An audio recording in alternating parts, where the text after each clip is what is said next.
to you, because they're not going to bring you anybody that is shit, okay? And there is so much shit country.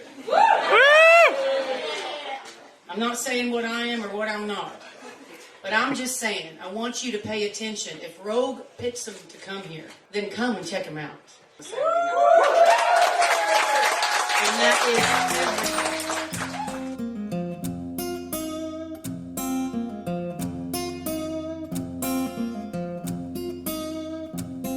What is going on, Rogues, Rebels, and Renegades? Welcome to episode 75 of the Rogue Country Podcast. How are you guys doing? How are you guys keeping? It's been a while. We've missed you. I hope you checked out the podcast episode with Grey Delisle. It was incredible. Her albums are amazing. I hope you checked them out. I hope you listened. I hope you went back and listened to a lot of other things. We've been gone for 6 months. I apologize. We're going to try and get back to regular scheduling soon. I have a hit list of folks that I want to talk to. I will be messaging them, and I will be putting out new podcasts soon. But this is why we're here. We wanted to talk to Paul Armour today. His new EP, Heartaches and Mistakes, pure British bluegrass. It's incredible. I have a really good chat with Paul. It's refreshing to talk to someone who is confident within themselves enough to say, I don't know enough about that. And it's a very refreshing thing to have a conversation with someone who doesn't think they know everything, who's willing to kind of pose questions as well. This was a really pure conversation, and I'm asking questions, he's asking questions. No one was sticking to a script. It was just an absolute lovely chat with a lovely guy. We get into the Gangstagrass tour, we get into what Americana is, what outlaw is, what bluegrass is. This is just a lovely chat. But before we get into that, on March 18th, I am putting on a new show with Ags Connolly and Susanna Clegg at the Swinging Arm in Birkenhead. March 18th, 2026. Get your tickets now. It's going to be phenomenal. We've not put on many shows for a while. We've took a bit of a time off to kind of recoup, recharge, and not deal with the absolute bullshit that is the UK country scene sometimes. But we're feeling back to it. We're feeling positive. We're feeling strong. We're bringing shows back. We're bringing the podcast back. So let's go, guys.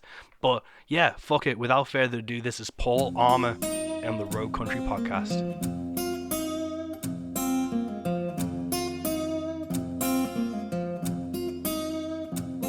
Yeah. Fuck me, man. I have no idea what any technology does sometimes, because no matter how many Zoom things I do, one speaker never seems to connect for some reason, and it's always alternate ends and things. It's one of those things that it's just a reliable thing, and it's the same with like phones as well. Like phone service and signal still sucks, and we're in 2025. I don't understand how this shit's still happening. Yeah, it's crazy. I used to spend a fair bit of time I still do sometimes, a fair bit of time in Epsom, which is like just outside of London, It's like basically the big city. And there's points where the signal just will drop out. There's no particular reason, but it's just like areas of about, I don't know, 100, 200 meters where there's nothing. And you're like, how is this? Yeah. How is this a thing? Yeah. It's crazy, man. But thank you so much for making the time today to chat to us. How was the no Gangstagrass tour? Oh, we had a brilliant time. Absolutely brilliant time. It was kind of my first sort of big tour. I've been obviously doing gigs and traveling around for a long time, but not in that sort of organized one venue after the next. Yeah. All ticketed, especially with a much bigger band, so it was like proper real taste of touring. And it was fantastic on a personal level. It was just super gratifying. And the lads in my band they've all done a bit more. I mean, Noel's done quite a lot of touring. I mean, they all have. Pete's done a lot of touring. Chris has done a fair bit too. So I was, sort of green and cabbage looking, but it was it's just so exciting. And tiring. Which we all got ill afterwards. I've still got a bit of a tickle. But it was absolutely brilliant. Just a bit of a dream come true, really. It was sort of the past couple of months have probably been, well, definitely the busiest and probably the most I was reflecting upon it a little bit yesterday Mm, for the first time. I kind of wish I'd done a bit more, like a bit of journaling and stuff, mm, and I hadn't, and I kind of wish I had. But I sort of reflected upon the last couple of months, and they've been like probably the busiest, but arguably like sort of the most quote unquote successful, I guess, of my, however you define that, of my sort of musical career so yeah. far. So yeah, I'm feeling really good about it, you know. Um, yeah, yeah, which is nice, Yeah, you know. good man. I think it's important, especially like when you've been doing it for a while, to like acknowledge the victories. I think sometimes Yeah, musicians find a really hard time, and like I think it's part of like totally. because of the media cycle. It's always, well, what's next? It's like, well, I've just fucking killed it for like 3 months. Can we not Yeah, acknowledge what we've just done? And it's yeah, one of totally. those like things where it's like you should take stock, man. It's a fucking incredible thing because it was a quite a big run as well. It was like 2 weeks of shows, Yeah, wasn't it? things like 12 days, 11 Mm. nights, 11 gigs. But yeah, I'm really bad at doing what you just said about like, I definitely tilt towards like Yeah, self-deprecation, like by a long shot. And definitely like once I got back, it was like, I just started applying for festivals because it's like, well, if I don't do that before the new year, it's like you're going yeah, to miss out on loads of stuff. So, and then I got most of them done yesterday, and I think that was when I was able to be a bit like, okay, cool. Let's just think about like, we all pushed really hard to get the EP done, get all the stuff. We recorded it in September, and then to get all the stuff in place, all the merchandise and stuff for the tour yeah. in November. And we only found out we were doing the tour like 3 weeks before the tour. So it was just like it was mental, Yeah, trying to prepare for it. Um, but yeah, it's just really nice to feel like we put the effort in and it was worth it. yeah, Um, which just gives you hope, I guess, is the thing. Um, but yeah, also having like a band behind me, it's just less about me, which yeah, is like so much healthier for my mental state. yeah. It's just a bit more.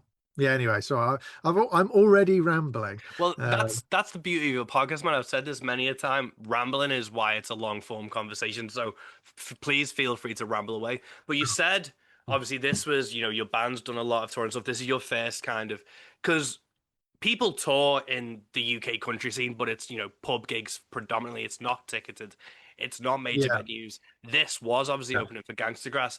What was the yeah. biggest kind of learning curve or takeaway you took from such like an intensive, like 12 dates, 11 shows tour at these venues at that level? Ha! I was both surprised. It wasn't as different as I thought it was going to be, Hmm. which maybe which surprised me.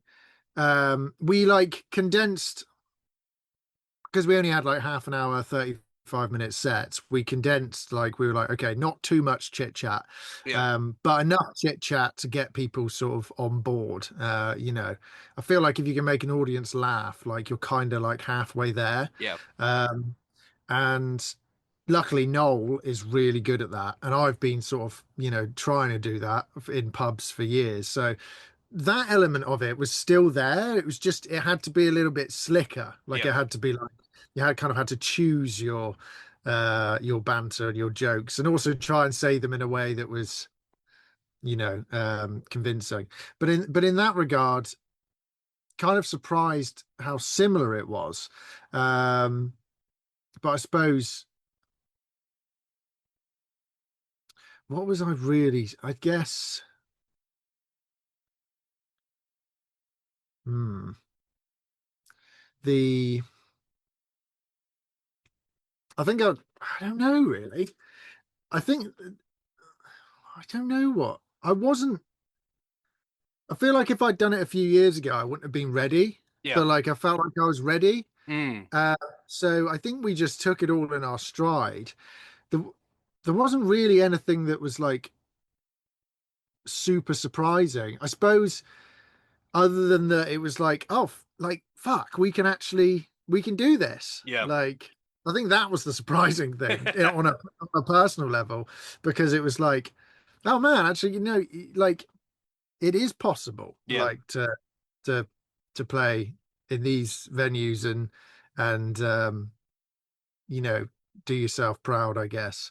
Um, I think I think on like logistical levels, there was like surprises in the sense that you have to like constantly be thinking about what's next. Yeah. Like, what time do we have to be there? Has everyone eaten? Like, where are we can't eat too close to playing because then you'll be like, Yeah. you know, it's kind of groggy on stage. Like, you don't want to leave it too late because then people get hangry, you know.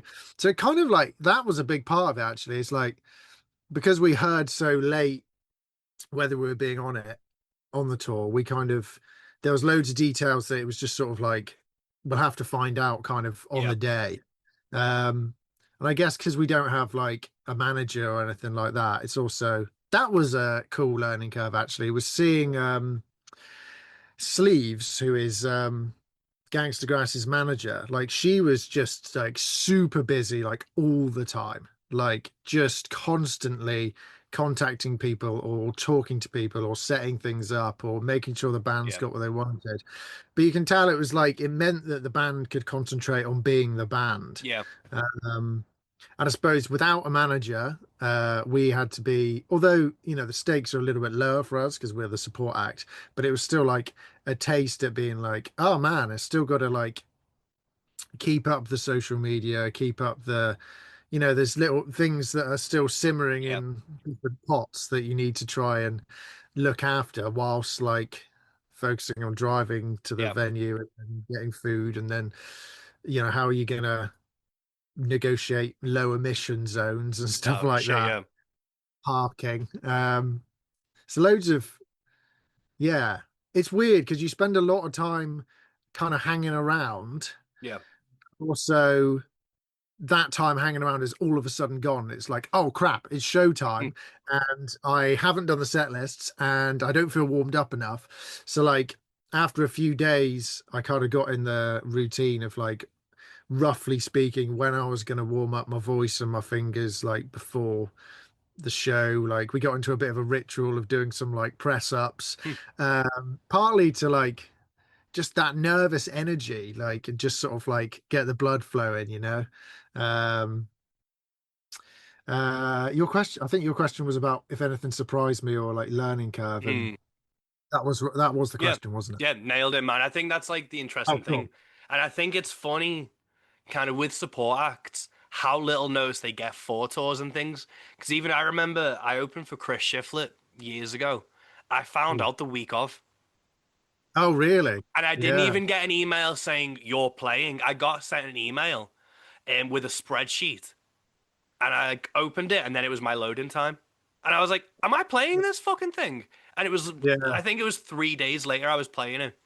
And it's one of those things where it's like, especially for a band that has a lot of people, and to find out in 3 weeks to make sure that everyone can actually fucking go. And yeah. it's a mad scramble to get that together. It must have been. It was. It was like, yeah. I mean, it sounds like we had quite a bit of notice in comparison. Like, it's sort of like reassuring that it's not just us. Like, but I kind of get how like support actors sort of like lowest on the priority, but at the same time, like, you know, uh, we're just. I mean, I was. But at that point, we were like, "Oh, probably not getting it." Yeah. Like, but so when the email came through, like you're on, we were like cock a hoop. So like, I'm still like super, super grateful for like, it doesn't really matter like how late notice it No. was. The fact that we were even in the conversation was great. And but yeah, I think lots of things with the music industry as well like seem to just sort of suddenly come together. Yeah. Like it seems like everybody is kind of, what's the expression about like flying by the seat of your Yeah. pants? There seems to be like a little bit of that like everywhere, um which is kind of cool. It kind of keeps you on your toes. But yeah, I was sort of there's been loads of that's another thing which has been a learning curve. Is that I've basically been because it matters so much, but you can make it matter too much where Mm. it's like you're worrying about this next stage unnecessarily. So like the first thing was like when we got the thing through, I was like, after I'd celebrated, although I couldn't properly celebrate until I was like there on the day Yeah. of the first gig, because I was still in a bit of disbelief. But it was like, oh shit, I've got to organize, where are we going to stay? Like I'm fine because I've got a camper van. Like this is Yeah. where I am now. But obviously the other guys, I mean, they could stay in here, but it'd be like sardines. Uh, but it's like, where are we going to stay? And I was obviously like, well, not obviously, but straight away I was really worried about that, and I was like, Yeah. oh no, what if? Which I suppose like fear is a motivator, but at the same time, within about 2 or 3 days, we'd sorted out all the accommodation because like Noel knows loads of people around the country from when he's toured previously, and we booked a couple of cheapish travel lodges and a couple of cheapish like guest house things, and then it was done, and it was Yeah. like, I didn't really need to worry about that. I just needed to go ahead and do Yeah. it. Um, so that's been a big learning curve. Um, but having said that, I do think a level of like being concerned with what you do and trying to make it of high quality, is important. So Yeah. it's that balancing act. Yeah. But yeah, it is. Excuse me. It is sketchy when you're like, oh, okay, right now we need to get everything in order, like because we had to get the t-shirts done and the stickers done and the CDs done and the artwork for the CDs and stuff, and it was all like, because there wasn't loads of money in the tour, Yeah. like gig fee, it was like we need to be making money from merch, Yeah. and luckily we managed to get it all done. And yeah, that was, but again, it was all like I was sort of worried about all these elements when in fact we did get them done, and there wasn't really much point in worrying about it. Yeah. But it's easier said than done. It is, and that's, I think, going back to seeing like Gangstagrass's manager dealing with all those things, is everything in the music industry and like the live touring, everything seems so well planned, but still so spontaneous because, tours are booked years out, but you don't know if they're actually going to work until the wheels are on the ground, really.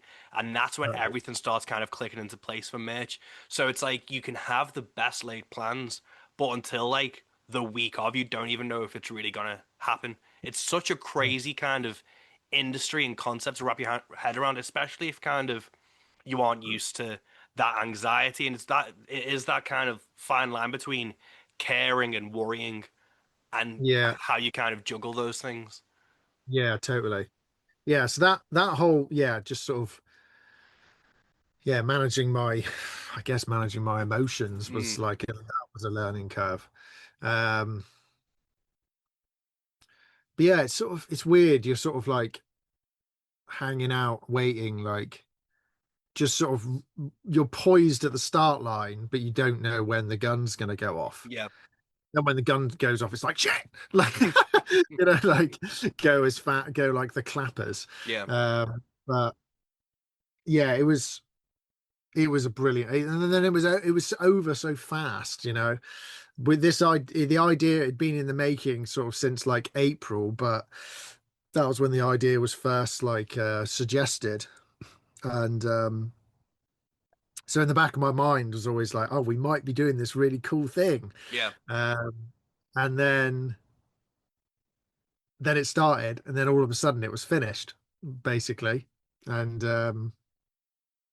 but it was wonderful. I was a bit, I've been a bit emotional since, like in a good way, like yeah, just being like, I don't know, I love playing with these guys. yeah, They're such great people, and they're such great musicians, and it was a dream come true to be doing it in some venues that I like. Like a Thekla in Bristol is like quite like a renowned mm, venue. It's like it's really cool to have you know, I say finally, but like really cool to have played there. Um, yeah, I'm still a little bit like, I don't know, sort of sunk in, but hasn't sunk in yet Yeah. at the same time. Good But man. also, And like, sorry, go on. yeah, like let it soak in, man, because I think that's one of the things that I think a lot of like independent musicians who are coming up struggle with is like imposter syndrome and Mm. validation and getting to do one of these things and getting like a really great response. It does kind of help with those kind of worries when you kind of play into no one on your own and stuff to be like, well, it is possible if I'm in the right crowd with the right people and the right bands, you know, Yeah, this is what we do it for. yeah, totally. I'm gonna be like, I've got a few. I'm going back to doing some solo shows and stuff like to make the living, you know, over the next few weeks, and I'm I mean, sort of like looking forward to them in the sense that like there'll be less pressure, but I'm sort of like that constant like goalpost moving Yeah, thing. Um, I know that like these they're different kind of shows, but I don't know. I don't know how I'm going to feel like going back. Like yeah. I don't know, different atmosphere, different. I'm not sure entirely what my point is, but I'm now because I've got a taste of what that Yeah, next level is. I want to keep it there, and I want more of that. yeah, And I want it, you know, I want whatever the level is after that. But it was only a couple of weeks ago, maybe a month ago, that I was like wanting the, you know, yeah, wanting the tour. Now I want more. yeah, It's again, it's that you need a balance between like driving forward, yeah, also being like happy in like what you've got now. yeah. Um, yeah, what was your point just before then? You were talking about other musicians and Just kind of what? like the same, like that level of validation and vindication. But funnily enough, I've just been talking to Josh Bettis. I sent him a TikTok of like a musician being depressed on the couch, and his wife's like, "How did your gig go?" And he was like, "It was amazing." But it could have been. And he starts like talking himself out of it. And Josh, Yeah. in 22, he opened for Sierra Ferrell, and then his next gig was some Wow. festival that no one went to, and he just played in front of like three people. And how Yeah. humbling it is to kind of go from those things. And I've done that as well. Where again, like the Chris Shivler thing, it made me laugh because 250 people opening for a Foo Fighters sold out show. Then I got home and was cleaning cat shit and then played like a pub gig to two people. And Yeah. it's one of those things where there's so Very many humble. big steps or leaps forward, but then you kind of go back to where you were before then, and it's how do you keep making those jumps forward while still kind of, if you're a musician who does it for a living as well, it's getting that balance between those things and knowing how to push it forward, I think, and keep that momentum going. Such a tough thing to do. Yeah, totally.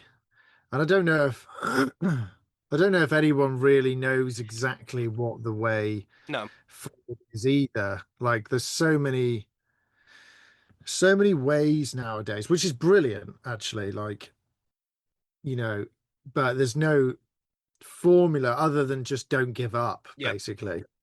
Um, but there's yeah, I'm lucky that, I can do, I mean, part of the reason I can do this is because I've got a camper van, which Yeah. means like I don't have to pay for accommodation and stuff. So I can travel around and like, but I've got really supportive family as well. They're super like behind it, Yeah. Uh, so I'm fortunate. Yeah, I'm very fortunate. But yeah, I mean, even if anything like that doesn't happen again, I'm super proud that we did that. Yeah. Uh, but then there's also people who are like for me, like I'm super proud of that. But like some people do that, like a Gangstagrass do that every Yeah. tour. Yeah. It's It's amazing. crazy. Yeah. It's amazing. Yeah, and it's trying to be like happy with yeah, it's that being happy in the moment thing as well as striving.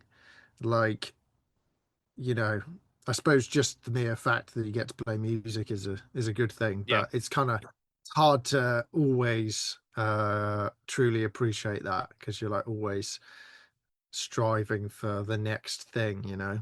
yeah. No, definitely, it's a tough one, and even if you look at bands like Gangstagrass, they blew up with like Justified and that soundtrack, and from Yeah. there, but they'll be kind of striving in their own way to Right. to go to arenas, but sometimes bands just don't get to that level, and they'll be like, I love Clutch. I'm seeing them in a couple of Oh weeks, yeah.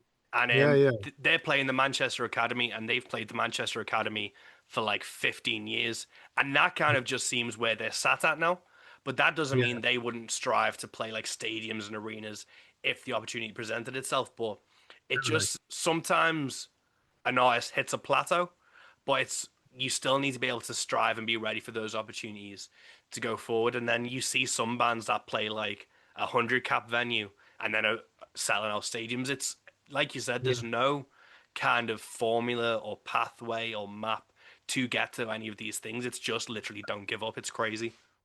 Suppose you've also got to be, it's very, very, very easy in this world to compare yourself and like say for the example of Clutch or like the example of Bluegrass, Mm, like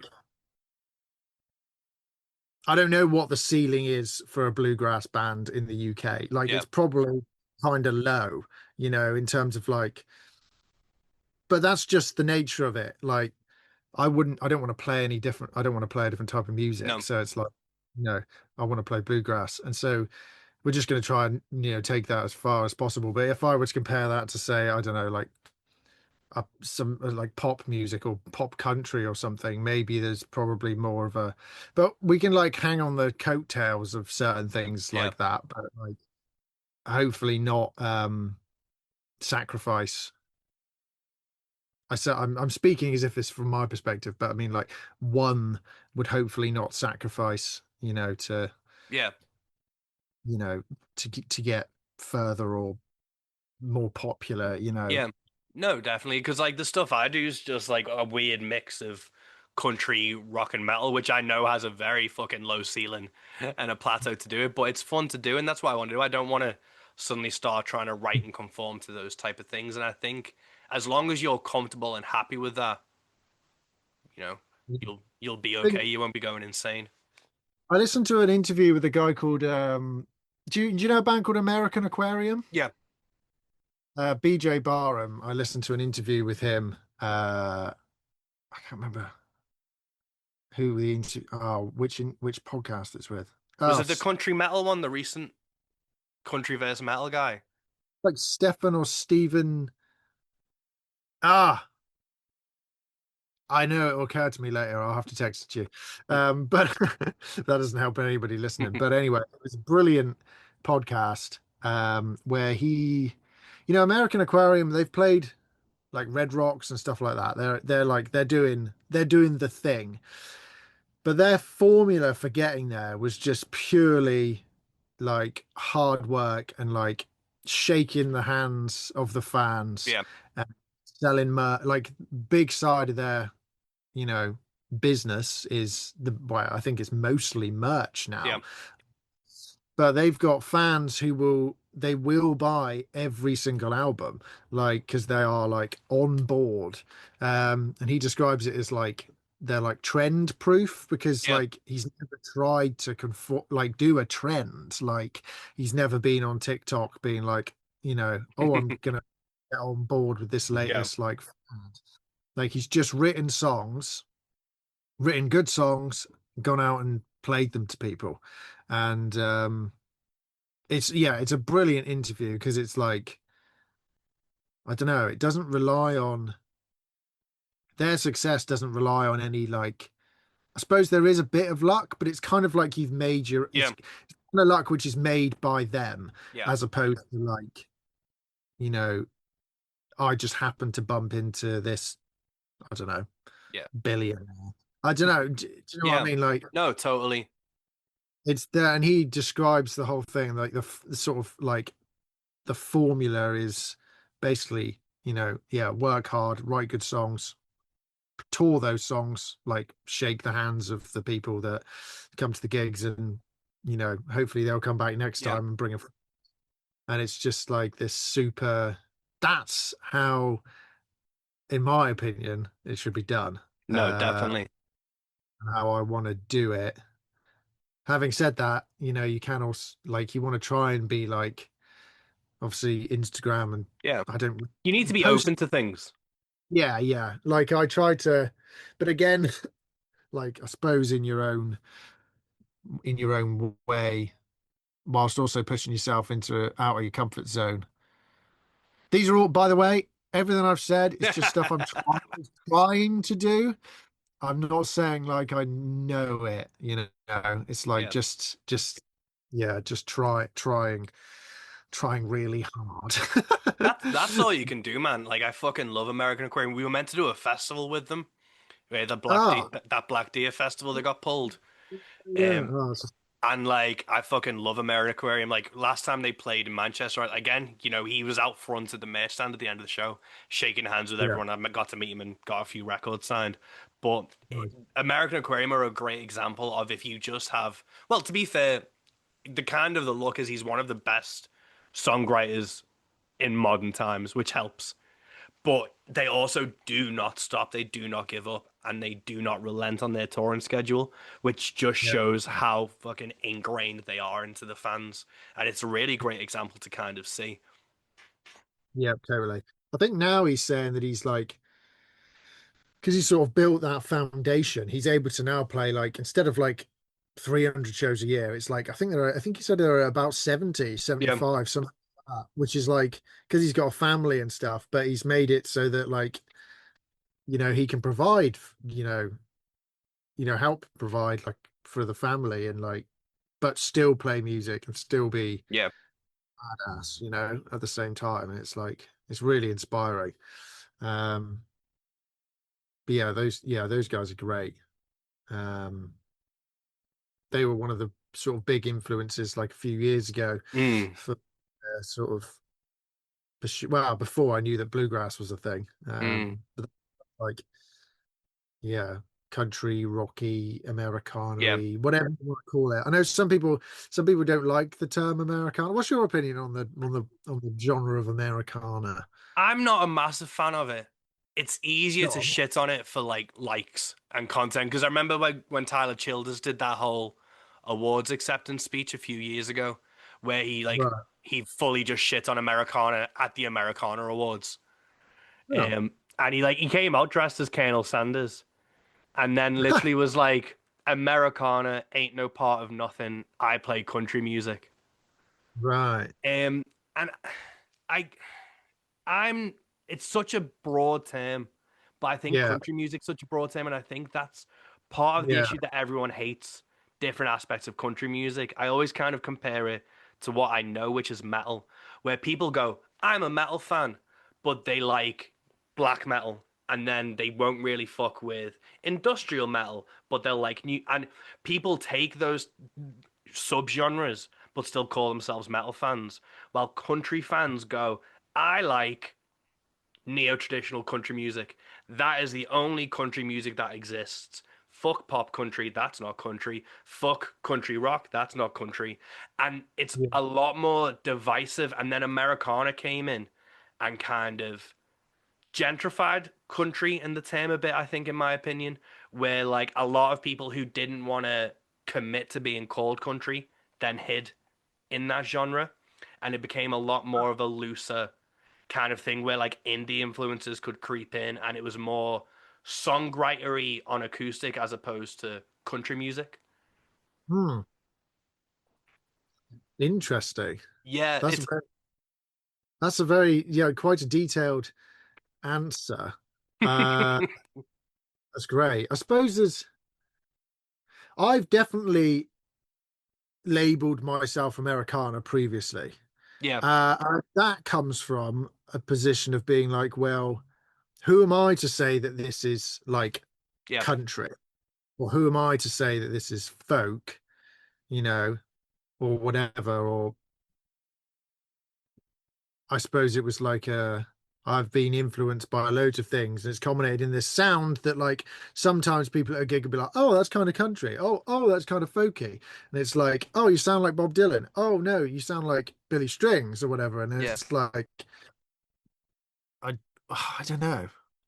I don't have an educated enough opinion. Is what I was just thinking. Like I don't know. It doesn't. Uh, on the one hand, I'm like, it doesn't bother me Yeah. at all as long as I just kind of like the music, which is a No, very totally. like basic. But at the same time, there are times where it's like I know that with bluegrass, you're like someone if there you see there's a it's sometimes you're like, oh, that's not quite bluegrass, even though maybe it's being said that it is bluegrass. But Yeah. then I don't know, the lines are it's always kind of blurry in places, and I don't know. Yeah. So yeah, no, I don't I don't know. Maybe I would have a I probably just need to think about it a bit more, I guess. Mm. Um yeah, no, that's interesting. Interesting to hear you talk about it. Yeah. Yeah. Yeah, it is a hard one, and I think, I agree with both sides. I agree with people who say genre doesn't matter. Mm. Because music is, especially at the point we're in now in 2025, like music is so kind of interwoven that take Gangstagrass for example, they're fusing bluegrass and hip hop, but they aren't a hip hop Yeah. band and they aren't a bluegrass band. So it's like, well, where would you put them? And it's like you can put them in both, and the world's not gonna blow up. You can just Yeah. enjoy those two things. And I even think about like Hank Williams wasn't considered country because he had a drummer. Hank Yeah. Williams wasn't considered country. Are you like that phrase in and of Yeah, that's itself cool. is fucking insane. But Yeah. I was thinking about Americana before I was chatting to you because I was kind of getting Oh, notes to yeah. kind of keep us on track for this. And we reviewed your self-titled in 2023. And it's funny because this is like Yeah. the opening paragraph is the term Americana is one that gets thrown around a lot these days. But with Paul Yeah. Armour's new self-titled album, I can think of no better way to describe it. It Mm. encompasses the true spirit of what it means to me. He seamlessly blends various styles of music, and you get glimpses of his influences in every song, and offering something for everyone to enjoy, from bluegrass, folk, and country elements, but not definitively any of these, making this an extremely easy album to listen to. Yeah. I think it almost the self-critical part of me is like then like, oh well, am I just trying to please Mm, everybody? But I know that when I was right, well, usually, I mean, it tends to be a shit song if I'm like trying to please someone with it. So then you just don't bother. But usually, like when I'm writing a song, it's like, oh, this feels good to me, yeah, you know. And I know that wasn't a country record, it wasn't a folk record, it wasn't a bluegrass record.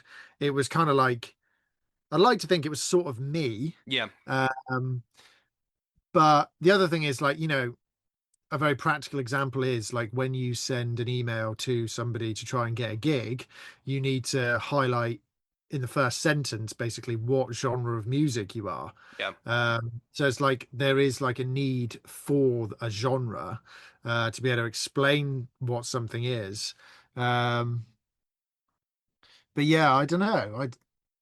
Yeah, no, that's a very valid point. I think like yeah, maybe I just don't have a problem with it because I'm like, for that reason, it was yeah, like I didn't, it didn't, that album definitely didn't really fit into any kind of category really, other than a category which I suppose is like roots yeah, based, which, and what does roots mean? I don't know. I mean, yeah, it's kind of like, I don't know.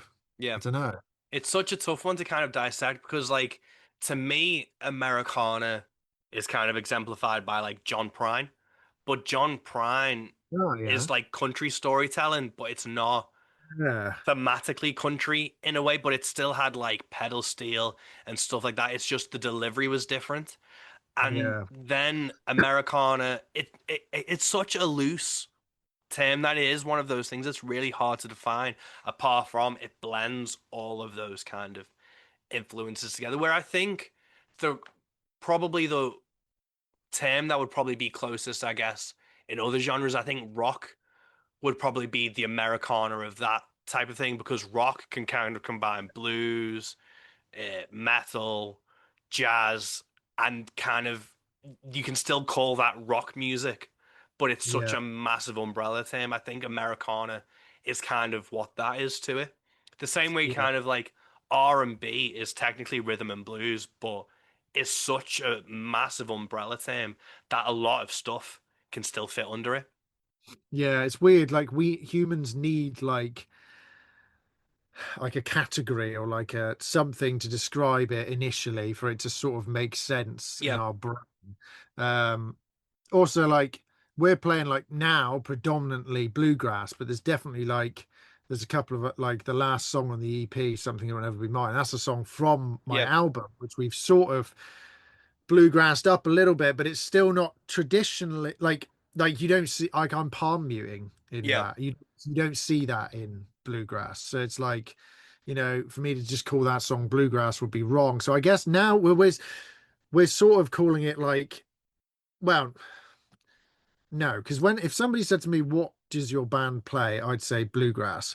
But for example, in like again, we're emailing venues and play and promoters and stuff, and we're sort of saying because we know country in this country is on the up, yeah, and bluegrass is like a subgenre of country. We're saying bluegrass slash country, partly because lots of people don't know what bluegrass yeah. is. Lots of people call it blues grass, which I get. Like it makes me chuckle, but I get why they're doing that because it's like they know what blues is, and they've heard the grass bit on the end is the new bit. Yeah, Uh, so it's like, if you've just heard it, like in passing, I can yeah, understand why they call it that. But yeah, so I suppose there's like helping people understand what it is. yeah, Um, But yeah, so yeah, it's one of those things. It's like I get it's multifaceted. I get there's purists, and I understand why they're purists. But then again, like, yeah, you don't want to be stifled by no, that or shun. Like Billy Strings gets thrown loads of shade from like purist yeah, traditional bluegrass players, and it's like jog on. Like yeah, he can play, you know. Doc Watson stuff better than like most people, like yeah, he and like, but then you could argue that Doc Watson, like, he's a monster flat picker. He's not strictly bluegrass, no. but yeah, but then Billy Strings can do all the Tony Rice stuff as well, and then some people are like, well, Tony Rice ruined bluegrass. It's like, you can't have it all way. I mean, I don't know. You can in the sense that like if they just want to listen to Flat and Scruggs and the Stanley Brothers, that's totally cool. But and that I guess is like, and Bill Monroe, that is like traditional bluegrass. But even then, like Bill Monroe created, he was one of the creators of bluegrass, and it's like he might have been thrown shade by the people who were like, what are you doing to Yeah, country folk music, you yeah, heathen." yeah. And You I know? think that is the thing that you have to kind of accept at the end of the day is like you aren't gonna be able to please everyone, and someone is always gonna say, "Well, that's not bluegrass. This is post neo-traditional blues infused rock bluegrass or some bollocks." Yeah, And you just have to kind of be like, okay, but for the majority of people and for the sake of ease, you will find me under the fucking bluegrass section of HMV or whatever. yeah, And yeah, just like someone will like it and someone will associate with that. And that's the kind of, it's such a hard kind of thing to navigate. And I think people do get bogged down in genre. And I like talking genre and thinking about those type of things just because of that's how I grew up. And yeah. like I did like a degree in music and stuff. So I like that kind Cool. of academic side of things. But it doesn't fucking matter when you're in the crowd listening to a fucking bluegrass band, you're like, is that flat? That's not real fucking like just enjoy the fucking show, man. Yeah, totally. What do you what do you make of like I mean, this is actually the first I've heard of that, Tyler Childers at Mm. the what was it, Americana Yeah. Award. Um and as we've had this conversation, I'm realizing there are definitely elements which I'm kind of uninformed about. But so this is just purely a question as opposed to Mm. an opinion. Um would you not be, I don't know, dare I say, like if you're getting an award for doing something amazing because loads of people love it, and this might not be what he did, but at the same time, then to sort of be like criticizing the principle or the Yeah. tearing down a little bit, in a way, is that, does it,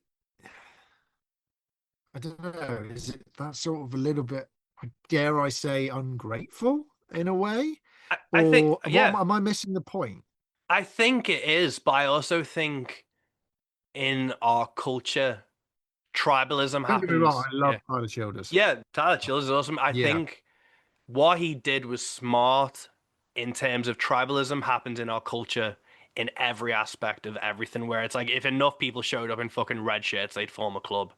And having him kind Yeah. of be the savior of country music, quote unquote, back in 2016 and stuff, I think he had that kind of reputation thrown upon him to be that guy. And when he got an Americana, I think maybe he had the same views where he was like, well, Americana is a fucking umbrella term that doesn't fit it. And if you're calling yourself a country artist and they aren't recognizing that in a way, then you're getting kind of Yeah, insulted. yeah. And if you're given a platform and an opportunity to do that, Disrespectful. Yeah, yeah. yeah. And it's, for the clicks, for the engagement to show your hardcore country fans that you are going to stand up for that. I also think they got his name wrong. I think they called him Childers while Oh, they were giving him the acceptance speech. And ah, they called it Appalachian instead of Appalachian. So I think they did a few things that kind of like fucked him off as well. right. Okay, Because I remember fair. he was like, it's Childers, not Childers. It's Appalachian, not Appalachian. And it's fucking country music. Oh, So it's like right. one Yeah, of those yeah. things. That's But I bad. think, especially in this day and age, people want these like things to not feel alone and they want to feel like there's a rally cry around it. So when like you plant your flag and say, I am a country artist, people will go, that's what I like, that's what I listen to. And being Yeah. like that anti-establishment, like who was it? I think John Denver won the Country Music Award back in the 70s. And the dude presenting Right. was, I can't remember who was presenting, but he was like part of like the established country scene. And he set the nomination names on fire because he was like, didn't want him to win. And then, like that was like a Oh, form of protest because it's like he didn't see John Denver as country. And it's a right. tale as old as time, I think, where these arguments, they're never gonna kind of ease off or it's gonna be the same arguments every time. But it's a How really interesting. weird kind of thing when you're a musician to be like, well, what do I actually call myself? And then sometimes you'll call yourself something, and then a lot of people will be like, well, that's not the case. Because I do the same thing. Like, I don't recognize like outlaw as a genre, but I know a lot of people call themselves that. And it's again Right. one of those things where it's just people just draw these imaginary lines in the sand to get mad about, and I'm guilty as Yeah. fuck of it as anyone.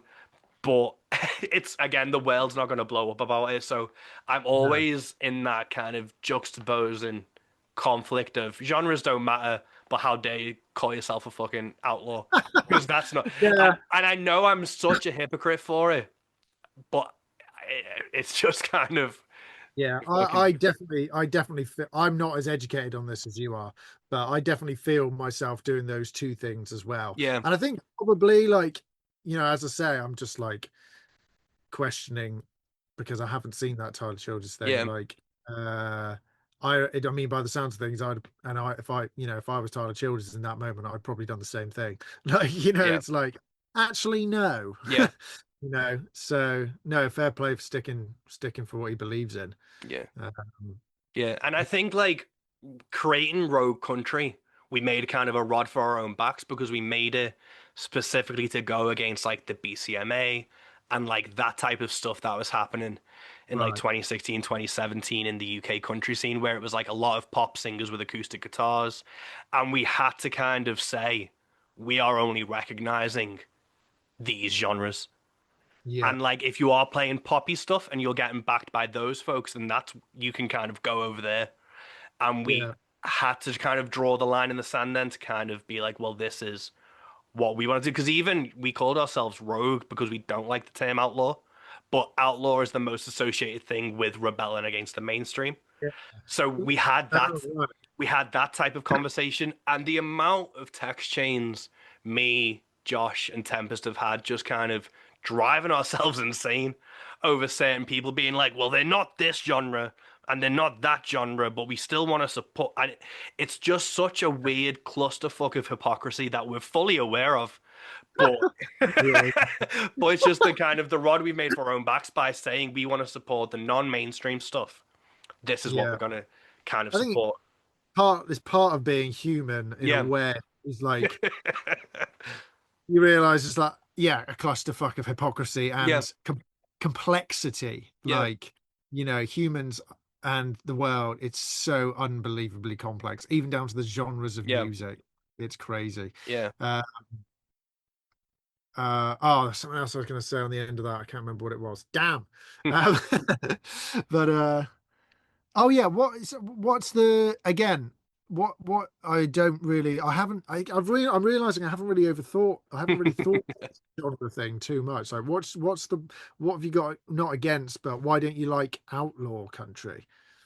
I think because it was more a movement than a genre is kind of my issue with it. Is it was a Right. movement against like Nashville. And like it Yeah. was like when Willie and Waylon went to Austin and it was that type of thing and like wanted the Outlaws album and it was that. And then for me, my perspective of what outlaw country, quote unquote, is now is dudes with beards playing shitty rock music on an acoustic guitar and calling it outlaw country. Right. And that's the thing that Yeah. kind of Okay. fucks me off with it. And again, I'm bearded and I play kind of shitty rock music on a guitar, but I don't call it outlaw country because I don't want to have that kind of association with it. And I try and play country as to the best of my ability. I'm not just taking a rock song and trying to do it acoustically. And that's Yeah. the kind of thing, but I also, it's kind of the attitude of it, the and I know a lot of people are mad at people who call themselves outlaw and never committed a crime in their life, and that's a whole other perspective and issue of things. But for me, outlaw's never been a genre that has legs. It's just kind of a branding term as opposed to a genre, which people Yeah. can do. And I think Sons of Anarchy is the outlaw genre in like a nutshell. But that didn't have any real stylistic things that made it a particular genre outside of a brand or an image. So that was my Yeah. kind of issue with it. And just the kind of people that that attracts. It's a whole weird thing that I think is a. I was listening to like Tyler Mahan Co. and the Cocaine and Ryan Stearns podcast, and his dad's David Allen Co., who's like the founder of the fucking outlaw movement back in the day. So it's Mm. just one of those things where it's again, it's so loose and not You really a think thing. it was more of a rebellion than it Yeah, was a genre? yeah, Yeah. yeah, Interesting. because I'd say like Delta blues to me is a genre, but only from a specific time period. So you could argue outlaw country is a genre from a specific time period, but they weren't really doing anything outside of country norms in that period. Yeah. So it's again, I can probably someone will message me and say I'm wrong in that, but it's again one of those things where it's like, yeah, I don't see it as a genre. And when people say they are, I'm like, well, I can guess what you're about to fucking sound like, and it's not something I really want to listen to. Mm. Yeah. Fair enough. Yeah. But If again, I'm a fucking massive hypocrite. And the main thing I try and focus on with Rogue is if I like the music and I like the person, that trumps the genre or whatever it is. That's like the Yeah. primary thing. So like, we're not massive fans of Americana, but I really fucking liked your self-titled album, and we've been following you since. Then you bring out a Right. banger of a Bluegrass EP, and we're just like, let's fucking go. But it's Yeah. again, I'd rather care about the songs and the person than the genre. But then the genre matters in like the grand scheme of things, and it's just the snake eating its own tail every time. Yeah. I've never really, I don't know if I've ever really discussed genres in such detail. So I'm going to come over to the audience as very, yeah, green and cabbage looking, but you know, so what, I guess. No, it's one of those things where it's like it's nice to see people who don't, because I know for a fact you can drive yourself insane over these conversations, because I have driven myself insane over these conversations, and like Yeah. in the end of the day you're just splitting hairs, and the important thing should be, is it good? Do you enjoy it? Are they Yeah. good people? Do you want to Yeah. support them? And that's what we try and get down to the core of it, and give people a chance to, because I don't want to, if someone says I'm a fucking Americana country pop artist and they send me something, I don't want to not listen to it purely because of that. So Yeah. it's a tough, weird one that we've kind of, again, we've made a rod for our own backs in this. It's a weird one. Yeah, totally. Yeah. I'll have to watch that Tyler Childers at the Americana Awards Yeah, thing. I'll send you it. Yeah, yeah. I went and saw me and my mum and dad and my Oh girlfriend yeah. actually went and saw him play in London a couple of weeks ago. Mm. Uh, more than a couple of weeks ago. Time has flown since that time. Um, but yeah, and it was fantastic. Yeah. Absolutely fantastic.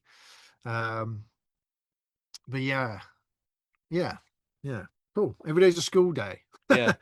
Yeah. But again, this is just, again, I'm fully aware that I'm too obsessed with the minutiae of things that don't fully really fucking matter, but it's what keeps me up at night because I'm stupid.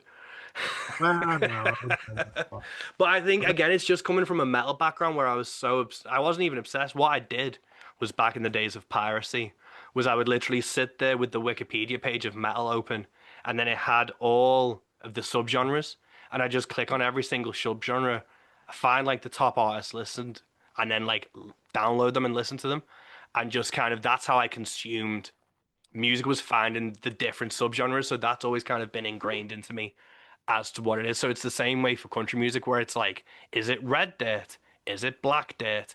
Is it bluegrass? And is it Austin? Is it Nashville? And then it kind of come. But again, at the end of the day, the only thing that should matter is it good? Because then you Yeah, can put yourself off listening to something because it's not the exact genre that you've kind of fucking decided to yeah. die on the hill of. It's a tough one. Like I want the future stuff, like, because that I'm doing to be. I love bluegrass. So I want it to be bluegrassy, but um not Not at at the the det expense of your enjoyment. yeah, or the detriment of like the song, or Yeah, the way the song comes out, So it's like, yeah, it'd be great if we just lived in a world where it didn't really matter, but it yeah, does matter, but it doesn't matter. It's yeah, so yeah. strange one. It's Schrodinger's genre, man. It both does and doesn't matter. Yeah, yeah. Yeah, totally. But Coding genre. Like going it. on to your own music, Oh yeah, obviously go for it. you did kind of the Americana album in 2023. It's the Bluegrass EP this year. What was your initial influences when you first started writing songs? Like, what brought you to music initially? Oh, excuse me. So initially I was playing guitar when I was like 11 or so, and I was learning like Joe Satriani and like Paul Mm. Gilbert stuff. And but then I discovered Green Day, like loads of young, like loads of teenagers. Straight, it was American Idiot was the album for me, because I was, how old was I then? It came out in 2004. I was like nine, Mm. 10, maybe something like that. And I think it's 2004 or 2005, one of the two. Yeah, But yeah, that to me was just like all of this tricky Paul Gilbert stuff. Um, and then it was like this three chords and something to say. yeah. And it just made me feel a lot more like, oh, I could do something like that, Mm. maybe. So then I started, yeah, I played in like, going back into the genre thing, like a punk band, but it was the term I like to use is melodic punk, which I think I don't know why I feel like somebody that was influential on me said that when I was younger. Mm, Um, and that was just a way of like describe. Maybe it's because I know that I didn't fully fit into a punk thing, yeah. and I didn't fully. Yeah, anyway, let's not go into that down that rabbit hole again. Um, but yeah, no. So just writing songs over three chords, basically, which was then that's basically what folk music Yeah. is, that's what country music is, that's what bluegrass is ultimately. Um but I was also, my parents are big Springsteen fans, taking me to a bunch of Springsteen gigs when I was younger, so there was that that was a big element of it as well, was like Springsteen songwriting. And yeah, so I suppose it was a combination of Green Day and Bruce Springsteen, and then the Gaslight Anthem, who really, yeah, that was like, again, it's like this. Um, they weren't necessarily pigeonholed either. No. They weren't like, they were sort of punky, but sort of rocky, Yeah. but sort of like, and that was another moment of, oh, I think I could do something like that. Um, and I think American Aquarium are kind of like that too. Yeah. It's sort of like country rocky, red dirty sort of, and then I was really drawn to them as well, because there's like, and then there's the John Prine songwriting element Yeah. of it too. Well, even Springsteen feels like a genre in and of itself because of like Yeah. the amount of stuff he pulls from, where it's even a lot of like pop Huh. music, but it's like rock and songwriting, and that's a genre in and of itself. I think I'm realizing something about myself from this conversation, actually. That's kind of interesting. Yeah, because I seem to be drawn to, unless they're functioning as like transition bands. I don't know, That's a but I good don't. kind of gateway bands that kind Yeah, of have different roads to different genres through them. yeah, but incredibly influential. So it wasn't just Yeah. like a stepping stone. It's like, Gaslight Anthem, I just like solidly listened to them for a hell of a long time. It was same with Green Day, same with Gaslight Anthem, probably the same with American Aquarium, and Springsteen, and like there's certain artists, and now it's like, you know, Tony Rice and Billy Strings, and like, um, yeah, sort of obsessively listening, Mm. to like a particular, like I'm not particularly well, maybe I'm being self-deprecating. I almost certainly am always. But at the same time, like there's loads of music, same with films, loads of films I haven't seen. But that's partly because I've like, music wise anyway, just like solely listened to Yeah. like one band for like fucking ages, and then just moved on to another one, Yeah. you know. Um like I think not me and Noel were driving in the van the other day, and literally about 2 seconds of Green Day's Warning came on, and then he stopped it because I think we were about to stop, and I instantly knew what that was, because I'd listened to it so many times. I think a guy called Jake Eddy, who's like a fantastic, fantastic flat picker. He can do that with Tony Rice tunes. Is he just Mm. hear the start of a Tony Rice tune and you know exactly what it is within about three Yeah. seconds of the thing starting. Um, but equally, there's loads of like bands and songs and stuff I'm like unfamiliar with, like, just because I don't know, just everyone's born a blank slate, Yeah. there's so much you can take in. um but anyway, I think your question was where it all started, and yeah, Bruce Springsteen and Green Day for the most Mm. part. Then yeah, naturally progressed to bluegrass. Has opened the door for me in terms of, there's some great songwriting. It's over three chords, so I was already very familiar with that. But then there's all this like musicianship on top, Yeah. this diddly, and I was lacking in my, how do I explain it? I felt like a bit of an imposter because I was Mm. just playing three chords. And then and I was playing acoustic music because I didn't have a band and I wanted to play in front of people. And, Yeah. you can just thrash out on an electric guitar, not really as easily, like with a microphone in a pub. You kind of need an acoustic guitar. Um, so bluegrass meant that I could have that driving rhythm that is in punk music, still only play three chords if needed, be able to write or try to write good songs on the top of it, as well as it opened up this door to like the musicianship of and the technical ability to be able to play Yeah. the picking stuff.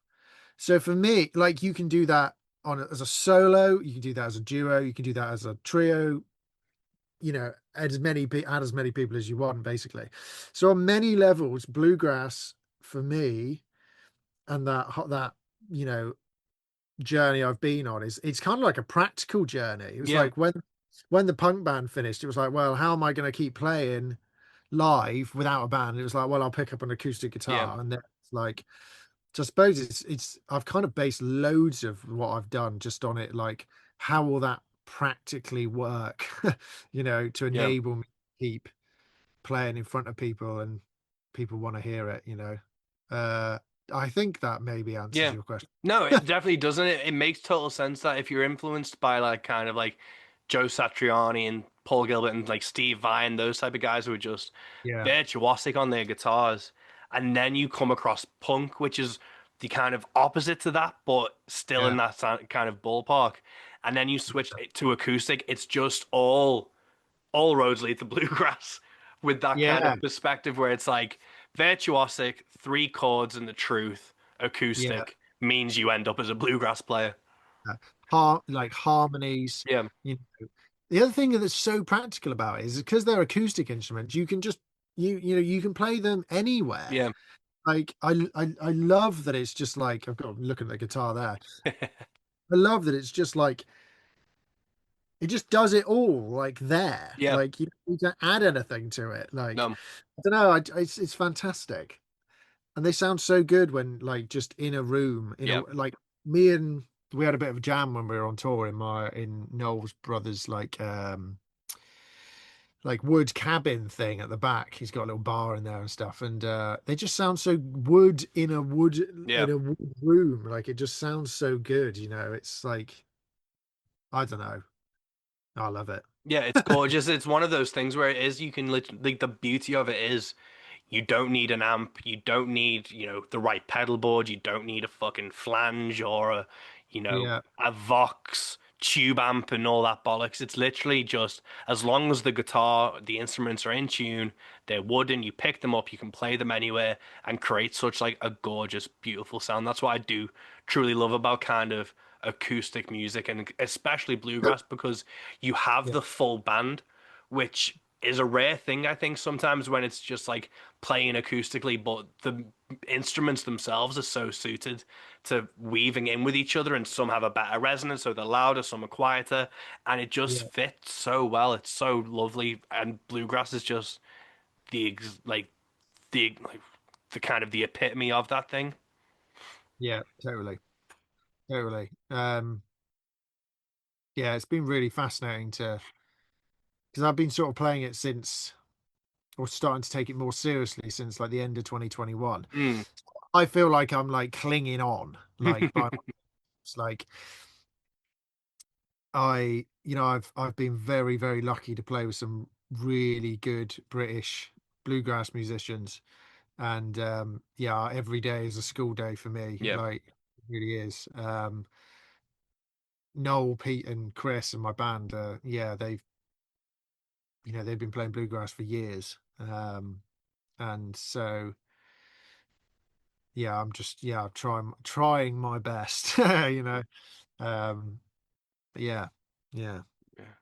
Cool, man. And how did you meet those guys initially? Was it like through friends of friends, or did you put a call out for a band, or? So just so I met Chris at a jam in London. My girlfriend started university in London, and I remember she was just like, "Why don't you just go to a bluegrass jam?" And I was like, "Oh yeah." You know, so I went along. I think it was like the second jam I went to. I met Chris, and was like, "Oh bloody hell! Like he's a good band player." Um, and then asked him to jam. We got together and jammed, and Chris is also like a fucking really nice guy.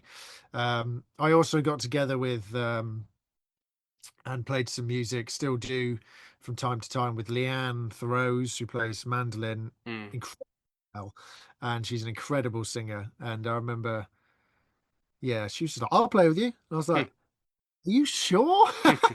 Like you like, and so that opened some doors for me, I think, because people were like, "Oh, you're playing with Leanne." Like, Mm.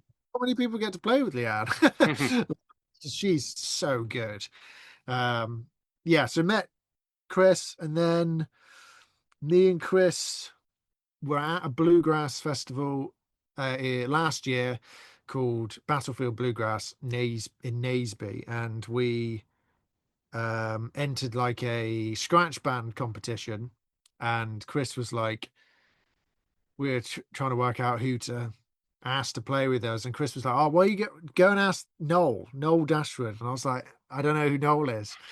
Chris has this wonderful way of being able to push me to do, but not push me. Yeah. Like it's so healthy and it's so amazing. I think because we believe in each other. Like he believes in me and I believe in him. And when he says you should try doing this, Mm. I'm like, okay, if you believe, I believe. Yeah. So I went and asked Noel, and we and then we found a bass player, and we entered the scratch band competition, won the scratch band competition. Nice. Then it was just like we got to play in the evening as well. And then after that, it was just like, okay, so me and Chris were doing some duo shows. We want to expand the sound. Let's ask Noel if he wants to play some gigs. And Noel was like, yeah. And then we got Pete involved, who also plays in the Vanguards with Chris. And then since then, it's just been like, oh, this works. Yeah. Like this works. And then yeah, we played some gigs. I mean, not that we hadn't really played that many when we started the Gangstagrass tour. Obviously, Mm. we've played loads like separately, but um but luckily those guys are great musicians. And yeah, so we just met totally organically. Mm. Something which is very like Yeah, it's a rarity and it's an amazing thing to do. very cool in bluegrass is that it's just like, yeah, you just play with different people, and that's kind of the nature of it. It's like you meet people, you jam, you make friends, and Yeah. then yeah, it's sort of been sort of upwards from there, I guess. It's been wonderful. Yeah. Amazing, man. Well, I think that might be a good place to end it on as we're running out of time on the recording. But Yeah. this has been a really fucking fun chat, man. I really appreciate it. And Yeah, no, thank you. yeah, I've really enjoyed it. yeah. Thank you. What's on the horizon next? Are you going to be touring or gigging around the UK again soon? I'm just in the process of booking for next year, really. We've got some festivals on the way and some, just like some pub stuff, and also, yeah, little venues and that. So yeah, and we're just trying to push the EP as much as we can, and Yeah. get people to listen to it.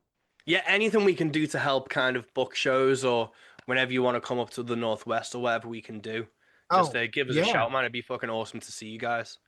Yeah, totally. I'll give you a message, and like, yeah, because that will be any help, to book some shows, is greatly appreciated. That's our favorite bit, Yeah. is going out and playing. That's what it's all about for us. And yeah, so we're trying to reach out to some. It's possibly a bit, we're trying to reach out to some booking agents, basically, to you know, at least stick our name in the Yeah. hat, or like if you know, hopefully I'd like to think we're ready for that, but at the same time, we might need to just keep slogging away, and then, we'll be ready for it whenever. But it's like, yeah, so hopefully, because it's a lot to do on Yeah. your not on my own. I need to sort of correct that, because Chris has been like so helpful in organizing stuff, and doing lots of the admin. So it's Mm. really nice to have someone else Yeah. doing that. Yeah, sorry, that was a long-winded way of saying yes. Yeah, Yeah. anything would be wonderful. And yeah, I don't know, same to you. If you want to, I play in Cornwall a lot and Devon, and Mm. like, it'd be nice to meet you in person. Yeah, If you man. want to come down and play, or you're organizing a tour or whatever, Yeah. let us know. I can maybe point you in the right direction or whatever. Um but yeah, thank you for asking me to do this. No, Like, of course, man. Like I said, like we really dug the first album. The Bluegrass EP is incredible. So, I've been wanting to start the podcast up regularly because it's been hard with a 2-year-old to kind of find the time to do yeah. it. And especially my issue is I can't really deal with Americans at the moment because of the time difference, and the baby's room's Oh, right next door, so I can't do like after 7 or 8 o'clock at night because obviously the baby's asleep. So right. I've wanted to start the podcast again in earnest with like a lot of folks, and there's such a wealth of UK talent that I've got a list of people that I want to hit to chat to, and you were the top of that list. So thank you Okay, for making the time and getting to chat about no this, and problem. hopefully I can make the Road Country podcast a bit more of a regular thing, and this will be the one to kind of kick it off again. Yeah, totally. Well, thank you. This is the first time I've ever done a podcast, Oh, so you nailed it, man. Well done. cheers. I listen to a lot of podcasts, and I love them because they're long form, and it's like, you know, there's kind of it's oh, I mean, I'm saying this like I've got experience, but it's sort of scary in the sense that, like, there is the opportunity in the room to say something stupid, Yeah, but that's also why they're great. yeah, Like, because yeah, it's real people, and you can get into the nitty-gritty of stuff. Yeah, I really, yeah, so it's been nice to do one. I yeah, listen to a lot of podcasts, so it's nice to do one. And yeah, thank you, man. Keep doing what you're doing. Like, it's great. yeah. Well, back at you, man. Thank you so much.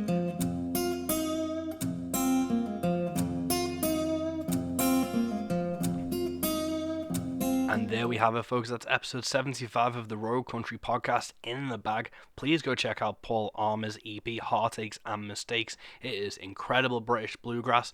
Go back and check out his other album. It is pure Americana in the best sense. It is lovely. We are also putting on the Ags Connolly show on March 18th, 2026. First show of the year. Susanna Clegg's opening. It's going to be epic. You can get tickets now. I'm hoping we're going to do an end of year roundup. We didn't do one last year, but we have some brilliant albums that were released this year, so we want to try and catch up and have a chat about it all. But stay safe, stay classy, keep supporting Rogue, keep it country. Cheers.